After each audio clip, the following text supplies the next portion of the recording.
So இந்த மாதிரி peacock ஃபெதர்ஸில் எப்படி ஒர்க் பண்ணுறது அப்படின்னு சொல்லிட்டு இந்த வீடியோவில் பார்க்கலாம். ஸோ நான் வந்து ஒரே ஒரு ஃபெதர் வந்து எடுத்திருக்கேன். ஸோ பீகாக்கு ஒரே ஒரு ஃபெதர் எடுத்துகிட்டு இப்போ நான் வந்து அந்த ஷேப் போட்டு அதுக்குள்ளேயே சின்னதாக அதே மாதிரி ஒரு ஷேப் வந்து போட்டிருக்கேன். ஓகே, இப்போ நான் நீடியில் எடுத்துட்டு ஃபஸ்ட்டு நான் வந்து குட்டியாக போட்டிருக்கோம் இல்லையா, ஸோ அதில் குத்தி எடுத்து அகெயின் மேலே இருக்கிறதுக்கு கொண்டு போய் அகெயின் கீழே கொண்டு வரேன். திருப்பியும் ஒரு லாக் போட்டுட்டு அதுக்கு பக்கத்துலேயே நெருக்கமாக கொடுக்காம கொஞ்சம் தள்ளி, ஓகேவா, கொஞ்சம் தள்ளி கொடுத்து அகெயின் அதை வந்து கீழே கொண்டு வந்து லாக் பண்ணுறேன்.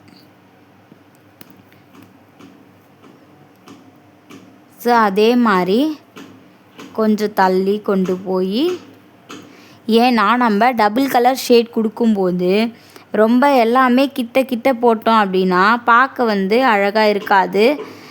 ஸோ ஏன்னா நம்ம இன்னொரு த்ரெட்டை வந்து நம்ம இன்செர்ட் பண்ணணும் இல்லையா, ஸோ அதுக்காக இந்த மாதிரி கொஞ்சம் தள்ளி தள்ளி யூஸ் பண்ணுறோம். இல்லை நீங்கள் ஒரே ஷேடே தான் கொடுக்குறீங்க அப்படின்னா இன்னும் கொஞ்சம் வந்து கிட்ட போட்டுக்கலாமே தவிர அதுக்குன்னு அத்தையுமே ரொம்ப கிட்டக்க வந்து போடக்கூடாது. ரொம்ப கிட்டக்கன்னா ஃபில்லிங் மாதிரி கொடுக்கக்கூடாது, ஓகேவா.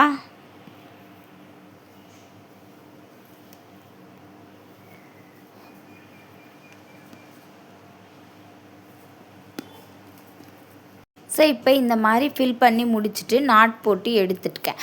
இப்போ நம்ம வேறு கலர் கொடுக்க போகிறோம், டபுள் ஸ்டாண்ட்ஸாக கொடுக்க போகிறோம் அப்படின்னா அதை எப்படி போடலாம் அப்படின்னு சொல்லிட்டு இப்போ பார்க்கலாம்.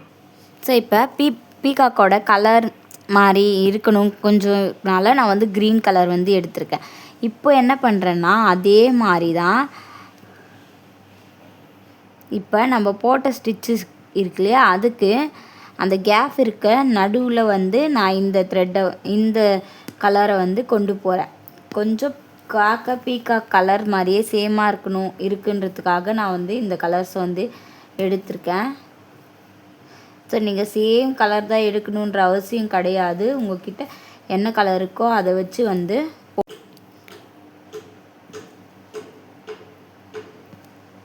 ஸோ இப்போ உங்களுக்கு கிளியராக புரியும்னு நினைக்கிறேன்.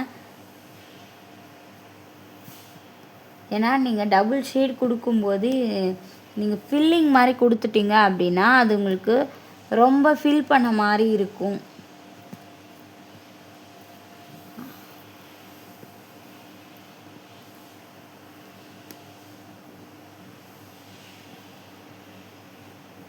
இந்த மாதிரி ரெண்டாக டிவைட் பண்ணி போட்டிங்க அப்படின்னா பார்க்கவும் அழகாக இருக்கும். டபுள் ஷேடும் வந்து பீகாக் ஃபெதர்ஸில் வந்த மாதிரி இருக்கும்.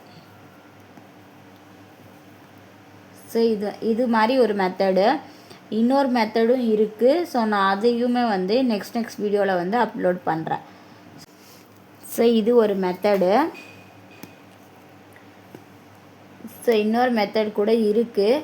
நான் வந்து உங்களுக்கு அது நெக்ஸ்ட் வீடியோவில் வந்து அப்லோட் பண்ணுறேன். அவ்வளோதான், லாஸ்ட்டாக எண்ணாட் போட்டு முடிச்சிட வேண்டியது தான்.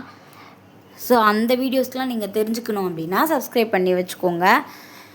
ஸோ இப்போ உங்களுக்கு டபுள் ஷேடு வந்த மாதிரி இருக்கா. நீங்கள் சிங்கிள் ஷேடாகவும் யூஸ் பண்ணிக்கலாம். சிங்கிள் ஷேடாக யூஸ் பண்ணுறீங்க அப்படின்னா ஒரே கலரை இவ்வளோ டிஸ்டன்ஸில் வந்து நீங்கள் போட்டுக்கோங்க. இல்லை டபுள் ஷேடானா கொஞ்சம் தள்ளி போட்டுக்கோங்க. இன்னொரு மெத்தடை நான் நெக்ஸ்ட் வீடியோவில் சொல்கிறேன். கிளாஸில் இருக்கவங்க இப்போ இந்த மெத்தடை வந்து ட்ரை பண்ணுங்கள்.